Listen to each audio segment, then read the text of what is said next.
నమస్కారం, జీ న్యూస్కి స్వాగతం. నేను మీ శ్రీనివాస్. ఈరోజు వార్తల్లో విశేషాలు. బుధవారం ఆముదాలవలస మండలం నెల్లిపర్తి పంచాయతీలో గడప గడపకు ఎన్నికల ప్రచారం నిర్వహించేందుకు సమాయత్తమైన స్పీకర్ వైఎస్ఆర్ పార్టీ ఎమ్మెల్యే అభ్యర్థి తమ్మినేని సీతారాంకు చిరుజల్లులు స్వాగతం పలికాయి. క్రమంగా చిరుజల్లులు కురుస్తూనే ఉండగా గ్రామంలో ప్రతి గడపకు ఉల్లాసంగా ఉత్సాహంగా ప్రజలను పలకరిస్తూ ఎన్నికల ప్రచారాన్ని కొనసాగించారు.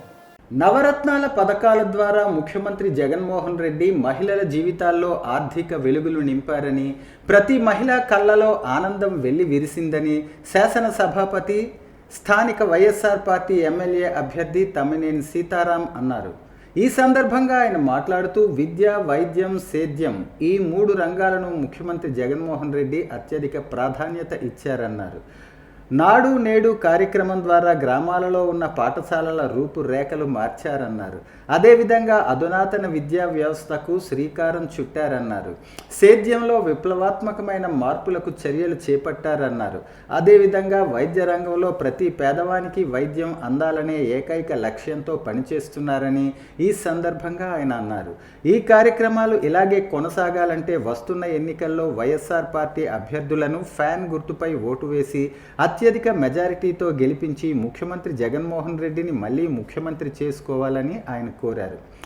ఈ కార్యక్రమాలు ఇలాగే కొనసాగుతాయని ఆయన అన్నారు. తురకపేట మరియు నెల్లిపర్తి గ్రామానికి చెందిన 5 కుటుంబాలు వైఎస్ఆర్ పార్టీలో చేరారు. ఎమ్మెల్యే అభ్యర్థి తమ్మినేని కండువా కప్పి పార్టీలోనికి ఆహ్వానించారు. ఈ కార్యక్రమంలో MPP Tammineni Sriramamurthy, ZPTC Bendi Govindarao, PACS అధ్యక్షులు గురుగుబెల్లి శ్రీనివాసరావు, వైఎస్ ఎంపీపీ జగన్నాథం, స్థానిక నాయకులు వైఎస్ ఎంపీపీ మానుకొండ ధనలక్ష్మి, స్థానిక సర్పంచ్ రాజేశ్వరి, స్థానిక నాయకులు మానుకొండ రమణ, మురళి, గొర్ల పరయ్య తదితర వైఎస్ఆర్ పార్టీ సర్పంచులు, ఎంపీటీసీలు, నాయకులు, కార్యకర్తలు పాల్గొన్నారు. వైఎస్ఆర్ కాంగ్రెస్ పార్టీ పేదల ప్రభుత్వం అని, ప్రజల జీవన ప్రమాణాలు పెంచి వారి ఆర్థిక స్థితిగతుల్లో గణనీయమైన మార్పులు తీసుకువచ్చిందని రెవెన్యూ శాఖ మంత్రి ధర్మాన ప్రసాదరావు తెలిపారు. నగరంలోని 36వ డివిజన్లో ఎన్నికల ప్రచార కార్యక్రమం హౌసింగ్ బోర్డు కాలనీ, దండివీధి, సంతోషమాత కోవెల తదితర ప్రాంతాలలో నిర్వహించారు. ఇంటింటికి వెళ్లి వైసీపీ పథకాలతో కూడిన కరపత్రాలను పంపిణీ చేశారు. డివిజన్లో మహిళలు ధర్మాన ప్రసాదరావుకు మంగళహారతులు పట్టి పూలమాలలు వేసి నీరాజనాలు పలుకుతూ జై ధర్మాన అంటూ నినాదాలు చేశారు. ఈ సందర్భంగా ధర్మాన ప్రసాదరావు మాట్లాడుతూ తెలుగుదేశం పార్టీ హయాంలో కొద్దిమంది మాత్రమే ధనవంతులుగా ఉండేవారన్నారు. వారికి అనుకూలంగా ఉండేవారికి జన్మభూమి కమిటీ సభ్యులు, వారి బంధువులకు ప్రభుత్వ పథకాలు అందేవని చెప్పారు. కానీ వైసీపీ ప్రభుత్వం అధికారంలోకి వచ్చిన తర్వాత జెండా చూడలేదు, పార్టీ చూడలేదు, కులం చూడలేదు, మతం చూడలేదు, అర్హత ఒక్కటే ప్రామాణికంగా సంక్షేమ పథకాలు అందజేశారని తెలిపారు. వాలంటరీ వ్యవస్థ ద్వారా ప్రజల వద్దకు ప్రతి సంక్షేమ పథకాన్ని చేరువ చేసిన ఘనత జగన్మోహన్ రెడ్డికే దక్కుతుందన్నారు. వాలంటీర్లు దొంగలని, ప్రజల సమాచారాన్ని సేకరిస్తున్నారని, వారిని అన్ని విధాలుగా చంద్రబాబు నాయుడు కించపరుస్తూ మాట్లాడారని గుర్తు చేశారు. ఇది ఉద్యోగమా, మూటలు మోసే పని అంటూ వారి మనోభావాలు దెబ్బతీసిన పెద్ద మనిషి చంద్రబాబు నాయుడు అని స్పష్టం చేశారు. వాలంటీర్ల ద్వారా పింఛన్ సైతం పంపిణీ చేయనివ్వకుండా వారిని అడ్డుకున్న దుర్మార్గుడు చంద్రబాబు నాయుడు అన్నారు. ఇప్పుడేమో వాలంటరీ వ్యవస్థ కొనసాగిస్తాను, వారికి 10,000 వేతనం ఇస్తామని చెప్పడం హాస్యాస్పదంగా ఉందన్నారు. చంద్రబాబు మాటలు నమ్మే స్థితిలో ప్రజలు లేరని పేర్కొన్నారు. తాను మరలా గెలిస్తే జన్మభూమి కమిటీలు తెస్తాను, వారి ద్వారా సంక్షేమ పథకాలు ఇస్తానని ఎందుకు చెప్పలేకపోతున్నావని ప్రశ్నించారు. గ్రామీణ ప్రాంతాల అభివృద్ధికి కీలక పాత్ర పోషించే స్థానిక సంస్థలను ముఖ్యమంత్రి జగన్మోహన్ రెడ్డి నిరంకుశ వైఖరితో నిర్వీర్యం చేశారని కూటమి ఎంపీ అభ్యర్థి కింజరాపు రామ్మోహన్ నాయుడు విమర్శించారు. సర్పంచుల పవర్ ఏంటో జగన్కు రానున్న ఎన్నికల్లో తెలుస్తుందని ఆయన పేర్కొన్నారు. శ్రీకాకుళం గ్రామీణ మండలం సింగుపురంలో బుధవారం సాయంత్రం నిర్వహించిన ప్రజాగలం బాబు సూపర్ 6 ప్రచార కార్యక్రమంలో కూటమి ఎమ్మెల్యే అభ్యర్థి గొండు శంకర్తో కలిసి రామ్మోహన్ నాయుడు పాల్గొన్నారు. ఈ సందర్భంగా సింగుపురం సర్పంచ్ గుండ ఆదిత్యనాయుడు పెద్ద ఎత్తున తన అనుచరులతో కలిసి వారి సమక్షంలో వైకాపాను వీడి తెలుగుదేశం పార్టీలో చేరారు. వారికి పార్టీ కండువాలు వేసి తెలుగుదేశం పార్టీలోకి ఆహ్వానించారు. ఈ సందర్భంగా రామ్మోహన్ నాయుడు మాట్లాడుతూ స్థానిక సంస్థలను నిర్వీర్యం చేసి స్థానిక ప్రజాప్రతినిధులను ఉత్సవ విగ్రహాలుగా మార్చిన పాపానికి ముఖ్యమంత్రి జగన్ త్వరలోనే తగిన శిక్ష అనుభవించబోతున్నారని పేర్కొన్నారు. జగన్ పరిపాలన వల్ల ధరలు పెరిగి ప్రజలు ఇబ్బందులు పడుతున్నారన్నారు. తెలుగుదేశం హయాంలో రాష్ట్రం అభివృద్ధి చెందిందని, జగన్ పాలనలో రాష్ట్రం క్లిష్ట పరిస్థితుల్లో ఉందన్నారు. ఎన్నికల కోడ్ రావడంతో జగన్ దోపిడీకి చెక్కు పడిందని, లేకుంటే పీల్చే గాలిని కూడా అమ్మేసి ఉందురని విమర్శించారు. ఎన్నికల ముందు సంపూర్ణ మద్యపాన నిషేధం అమలు చేస్తామని హామీ ఇచ్చి అధికారంలోకి వచ్చాక అదే మద్యంపై పేర్లు తెలియని మద్యం అమ్మకాలతో కోట్లు కూడగట్టుకుని పేదల ఆరోగ్యాలతో చెలగాటం ఆడుతున్నారని మండిపడ్డారు. సంక్షేమ పథకాలలో కుంటి సాకులతో కోతలు విధించిన కటింగ్ మాస్టర్ జగన్ అని పేర్కొన్నారు. ఎన్నిసార్లు స్విచ్ ఆన్ చేసినా ఫ్యాన్ తిరిగే పరిస్థితి లేదని, రాష్ట్రాన్ని గాడిలో పెట్టేందుకు 3 యోధులు మోదీ, చంద్రబాబు, పవన్ కళ్యాణ్ వస్తున్నారని పేర్కొన్నారు. ఎన్డీఏ హయాంలో అందరికీ న్యాయం జరుగుతుందని చెప్పారు. 5 ఏళ్లలో ఒక్క ఉద్యోగం ఇవ్వలేకపోయారని, చంద్రబాబు ముఖ్యమంత్రి అయిన వెంటనే డిఎస్సి నోటిఫికేషన్పై తొలి సంతకం పెడతారని వెల్లడించారు. 5 ఏళ్లలో జిల్లాకు ఒరిగిందేమీ లేదని, ఒకప్పుడు శాసించే స్థాయిలో ఉన్న ధర్మాన నేడు కనీసం వార్డులో విద్యుత్ దీపాలను వేయించలేని దుస్థితిలో ఉన్నారని విమర్శించారు. సింగుపురం పంచాయతీని అభివృద్ధి చేసింది తెలుగుదేశం ప్రభుత్వమే అన్నారు. అటువంటి సింగుపురంలో నేడు ఎవరూ ఊహించనిది జరిగిందని, సర్పంచ్ గుండ ఆదిత్యనాయుడు టీడీపీలో చేరటం అనూహ్య పరిణామమని అన్నారు. శంకర్ తాను జోడెద్దుల బండిలా యువకుల సహకారంతో పంచాయతీని ఆదర్శంగా తీర్చిదిద్దుతామని హామీ ఇచ్చారు. ఈ సందర్భంగా పిలుపునిస్తున్నాను. చంద్రబాబు నాయుడు గారి తాలూకు కృషి మీ అందరికీ తెలుసు. ఆయన పనితనం తెలుసు, ఆయన విజన్ తెలుసు, ఆయన దూరదృష్టి తెలుసు. ఈ రోజు రాష్ట్రం ఎంత క్లిష్ట పరిస్థితిలో ఉన్న సందర్భంలో మళ్ళీ రాష్ట్రం బ్రతికి పట్టగట్టాలనంటే అది చంద్రన్న వల్లే సాధ్యమవుతుందన్న విషయం కూడా మీ అందరికీ తెలియజేస్తున్నాను. కేవలం ఒక చంద్రన్న ఆ రోజు ఎన్నో అద్భుతాలు సృష్టించారు. కానీ ఈ రోజు చంద్రన్నతో పాటు జనసేనాని పవన్ కళ్యాణ్ గారు కూడా తోడుస్తున్నారు. అలాగే దేశ ప్రధానమంత్రి భారతదేశాన్ని ప్రపంచంలోనే మన తాలూకా ఖ్యాతిని నిలబెట్టినటువంటి వ్యక్తి నరేంద్ర మోదీ గారు కూడా మనకు తోడుగా నిలబడ్డారు. అంటే 3 మహాయోధులు కలిసికట్టుగా వస్తుంటే మనమందరం కూడా ఆశీర్వదించాల్సినటువంటి బాధ్యత మన మీద ఉందని ప్రజలు మీ అందరికీ కూడా తెలియజేసుకుంటున్నాను. ఈసారి చంద్రబాబు నాయుడు గారు ముఖ్యమంత్రి అయితే మనకు జరగబోయేటటువంటి కార్యక్రమాలు ముఖ్యంగా ఆడపడుచులు గమనించాలి. ప్రతి ఆడపడుచుకి 18 సంవత్సరాలు దాటి ఒకే కుటుంబంలో ఎంతమంది ఉన్నా ప్రతి ఒక్కరికి నెలకి 1500 రూపాయలు వాళ్ళ అకౌంట్లో వేయబోతున్నామని మా అక్క చెల్లెమ్మలకి అందరికీ కూడా ఈ సందర్భంగా హామీ ఇస్తున్నాం. జగన్మోహన్ రెడ్డి ఆడపడుచులకు అన్ని కార్యక్రమాలు చేస్తామని ఈ రోజు మోసం చేయడం జరిగింది. జగన్ మోసం మీరు అందరూ కూడా తెలుసుకోవాలంటే చేయవద్దని చెప్పి 45 సంవత్సరాల కింద ఉన్నటువంటి ఆడపడుచులందరికీ కూడా మోసం చేస్తున్నారు. ఒక్క పైసా అంటే ఒక్క పైసా వాళ్ళు ఎవరికి ఇవ్వట్లేదు. 45 తెలుగుదేశం పార్టీకి ఎక్కడి కోట కీర్తి శాసనం చంద్రబాబు నాయుడు గారంటే ఎనలేని అభిమానం. అలాగే కొండ అప్పలసూర్యనారాయణ గారన్న లక్ష్మీదేవమ్మ అంటే ఎనలేని అభిమానం. ఈ రోజు ఎన్డీఏ కూటమి అభ్యర్థిగా ఒక సామాన్యమైన మన కుటుంబం నుండి వచ్చిన నేను మీ అందరి వాడిని ఈ రోజు ఒక ఎమ్మెల్యే క్యాండిడేట్ గా నాకు కూటమి అభ్యర్థి బీజేపీ నరేంద్ర మోడీ గారు, పవన్ కళ్యాణ్ గారు, నారా చంద్రబాబు నాయుడు గారు, లోకేష్ అన్న గారు బలపరిచిన అభ్యర్థి నేను.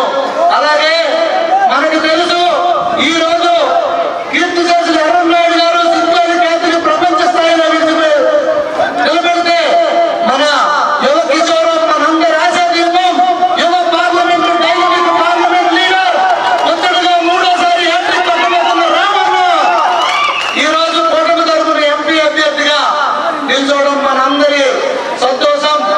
ఎందుకంటే రామన్న ఎంత కష్టపడ్డాడో మీకు తెలుసు. ఇక్కడ ట్రైన్లో ఎక్స్ట్రా తెప్పించడంలో కానీ, మనకు ట్రైన్లో స్టాపేజ్ తెప్పించడం కానీ, ఎవరైనా విదేశాల్లో చనిపోయిన చిక్కుకుపోయిన వాళ్ళని విడిపించడంలో కానీ, మన రాష్ట్రం విడిపోయినప్పుడు మన రాష్ట్రం కోసం మన జిల్లా వెనకబడిందని వీటి కోసం పార్లమెంట్లో ఎన్డీఏ కూటమికి అధికారం ఇచ్చి అటు దేశాన్ని ఇటు రాష్ట్రాన్ని కాపాడాలని జనసేన నేతలు విజ్ఞప్తి చేస్తున్నారు. గురువారం శ్రీకాకుళం ఆర్ట్స్ కళాశాల ఆవరణలో మరియు స్టేడియంలో క్రీడాకారులకు వాకింగ్ చేసే రిటైర్డ్ ఉద్యోగులు మరియు వ్యాయామం చేసే యోగా చేస్తున్న వారికి దేశానికి మోడీ ఎందుకు అవసరం, రాష్ట్రానికి చంద్రబాబు నాయుడు పవన్ కళ్యాణ్లు ఎందుకు అవసరం అనే అంశంపై అవగాహన కల్పించారు. రాష్ట్రంలో అవినీతి రహిత పాలన అందించే సామర్థ్యం ఒక్క చంద్రబాబు నాయుడుకు మాత్రమే ఉందని ఉద్ఘాటించారు. రాష్ట్రాన్ని అన్ని రంగాల్లో భ్రష్టు పట్టిస్తున్న జగన్మోహన్ రెడ్డిని తరిమి కొట్టాలని కోరారు. శ్రీకాకుళం నగరంలో ఎన్నో ఏళ్లుగా కోడి రామ్మూర్తి స్టేడియం పనులు నత్తనడకన చేస్తూ క్రీడాకారులకు వాకింగ్ జాగింగ్ చేసుకునే అవకాశం లేకుండా చేసిన వైసీపీ నేతల మాటలు నమ్మే స్థితిలో ప్రజలు లేరని అన్నారు. జిల్లా కేంద్రం నుంచి రైల్వే స్టేషన్ ఆముదాల వలసకు వెళ్లే రహదారి పూర్తిగా గతుకులతో నిండి అనేక మంది ప్రాణాలు కోల్పోయారని, గడిచిన 5 ఏళ్లలో 12 కిలోమీటర్ల రోడ్డు పూర్తి చేసుకునే స్థితిలో లేని వైసీపీ నేతలు ఓట్లు అడిగే అర్హత కోల్పోయారని విమర్శించారు. రాష్ట్రాన్ని అన్ని రంగాల్లో సర్వనాశనం చేసే వైసీపీకి పాలన అంతమొందించేందుకు అందరూ కలిసికట్టుగా ముందుకు రావాలని జనసేన నేతలు పిలుపునిచ్చారు. వైఎస్ఆర్సీపీ జిల్లా కోశాధికారి సీనియర్ నాయకులు లోతుగెడ్డ తులసి వరప్రసాదరావు తన అనుచర వర్గంతో కలిసి టీడీపీలో చేరారు. పాతపట్నం నియోజకవర్గ కూటమి అభ్యర్థి మామిడి గోవిందరావుకు మద్దతు ప్రకటించారు. దశాబ్దాలుగా పార్టీకి పనిచేసిన తనకు వైఎస్ఆర్సీపీ సస్పెన్షన్ బహుమతిగా ఇచ్చిందన్నారు. మామిడి గోవిందరావును అత్యధిక మెజారిటీతో గెలిపిస్తామని పేర్కొన్నారు. సిట్టింగ్ ఎమ్మెల్యే రెడ్డి శాంతి నియోజకవర్గానికి నాయకులకు కార్యకర్తలకు అన్యాయం చేశారంటూ తులసి వరప్రసాద్ ఆగ్రహం వ్యక్తం చేశారు. టీడీపీ అభ్యర్థి మామిడి గోవిందరావు మాట్లాడుతూ టీడీపీలోకి చేరిన తులసిబాబు బృందానికి ఎప్పటికీ రుణపడి ఉంటానని తెలిపారు. అందరికీ అండగా ఉంటామని స్పష్టం చేశారు. తాను మీ అందరి సంపూర్ణ సహాయ సహకారాలతో అత్యధిక మెజారిటీతో విజయం సాధిస్తానని గోవిందరావు చెప్పారు. ఎల్లవేళలా అందుబాటులో ఉంటూ నియోజకవర్గానికి అభివృద్ధి పదంలో తీసుకువెళతానని అన్నారు. అలాగే స్థానికుణ్ణి సామాన్యుణ్ణి అవకాశం ఇచ్చిన పార్టీ టీడీపీ అంటూ తెలిపిన మామిడి గోవిందరావు నేతలు కార్యకర్తలు ప్రజలకు న్యాయం చేస్తానని హామీ ఇచ్చారు. వైసీపీ నుంచి ఎంపీపీ, 2 వైస్ ఎంపీపీలు, 30 మంది వరకు సర్పంచ్ ఎంపీటీసీలు, 14 మంది మాజీ సర్పంచులు ఎంపీటీసీలతో పాటుగా ఆయనతో చేరారు.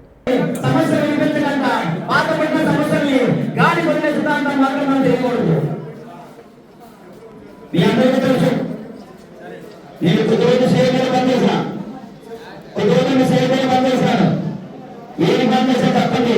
ఒక కార్మికుడిగా పనిచేసి బలమైన యాజమాన్యం మీద కార్మిక హక్కుల కోసం పోరాడిన వ్యక్తిని నేను. ఆయన ఎన్ని పోరాటాలు చేశారు నాకు తెలుసు, మీ అందరికీ తెలిసినాక. ఇక్కడ పుత్తూరు సమస్య మీద 24 గంటలు పోరాటమే. ఆయన ఏ మూలంగా లాయర్ పక్కన తీసుకుని బయటకు వచ్చారు. అప్పటి నుంచి సమస్య మీద పోరాటం ఆయన చేస్తూ ఉన్నారు. ఇక్కడ ఉన్న నాయకులు కూడా చేస్తున్నారు. అయితే అలాంటి వ్యక్తులు 8 రోజులు నిరాహార దీక్ష చేశాను. జీవితంలో ఉన్న వ్యక్తుల ఎంత ప్రాంతాలతో ఉంటాం. ధర్మరాజు ఆయన పోరాడితే పోయేదే ఉంది, చెప్పండి. పోరాడితే పోయేదే ఉంది, బాగానే సంఖ్య తప్ప అది. అందుకోసమే మనమందరం ఎదురు తిరుగుదాం. రండి, కథలు రండి, సేవ కలుపుదాం. మనమందరము ఏకమవుదాం. మన ప్రాంతాన్ని అభివృద్ధి చేసుకుందాం. మన పిల్లల భవిష్యత్తును బంగారు భవిష్యత్తుగా మార్చుకుందాం. భావితరానికి పాటుపడ్డ నియోజకవర్గంలో ఉపాధి అన్ని అవకాశాలు కలుగుతామని అందరికీ తెలియజేసుకుంటున్నాను. విశాఖ బి కాలనీలో షిరిడి సాయి మందిరంలో బుధవారం సాయంత్రం సీతారాముల కళ్యాణం వైభవంగా నిర్వహించారు. ఆలయ అర్చకులు రేజేటి శ్రీనివాసాచార్యులు ఆధ్వర్యంలో కళ్యాణం చేపట్టారు. డాక్టర్ సంపతిరావు శ్రీదేవి శివప్రసాద్ దంపతులు, కోరాడ కైలాశ్వరరావు ఉమాగౌరి, కాలనీలోని పెద్దలు కళ్యాణంలో కూర్చున్నారు. ఆలయ దాతలు Durga Dilip, Jamuna, GSR Gupta, P Nagamani, B Vijayalakshmi, V Srinivasarao, Rajuratnam, Kotturu Ramarao, Haimarao, Bhavani, Sambasivarao, Shekar పాల్గొన్నారు.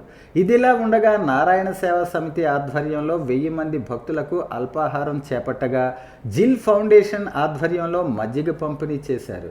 కళ్యాణానికి హాజరైన భక్తులకు ముత్యాల తలంబ్రాలు పంపిణీ చేశారు. ఈ కార్యక్రమంలో జిల్ foundation president Satyasai, secretary Sivaprasad, vice president Jada Sai, Jayaprakash, youth president Sai, Shirdi Saibaba ఆలయ కమిటీ ప్రతినిధులు మధుకర్, విలేకర్, విశాఖ బి కాలనీలో కోఆర్డినేటర్ కొంక్యాన మురళీధర్, లలితా విష్ణు సహస్రనామ పారాయణ సేవా సమితి సభ్యులు తదితరులు పాల్గొన్నారు. దివ్యాంగుల ఆశాజ్యోతి, కృత్రిమ అవయవదాత, నిస్సహాయకుల ఆప్త బంధువు, గురుదేవ చారిటబుల్ ట్రస్ట్ అధినేత రాపర్తి జగదీష్ బాబు జన్మదిన వేడుకలు ఘనంగా జరిగాయి. ఈ సందర్భంగా గురువారం సీతయ్య ఫౌండేషన్ అనాథాశ్రమంలో పలువురు అనాథలకు అన్నదాన కార్యక్రమం నిర్వహించారు. ఈ సందర్భంగా వారు మాట్లాడుతూ అన్ని దానాల కన్నా అన్నదానం ఎంతో మిన్నా అన్నారు. దానం 4 పాదాలపై ఉంటుందని, కలియుగంలో దానం 1 పాదంపై ఉందన్నారు. ఆపదలో ఉన్న వారికి ఆదుకోవటం వల్ల సాక్షాత్తు దైవాన్ని దర్శించినట్టు ప్రాప్తి కలుగుతుందన్నారు. ఈ కార్యక్రమానికి ఎస్ భాస్కర్ రావు, కల్లేపల్లి ఉషారాణి, చంటి, గణపతి, రాము, శ్రీకాకుళం దివ్యాంగుల విభాగం దివ్యాంగులు హాజరై జగదీష్ బాబు గారికి జన్మదిన శుభాకాంక్షలు తెలిపారు.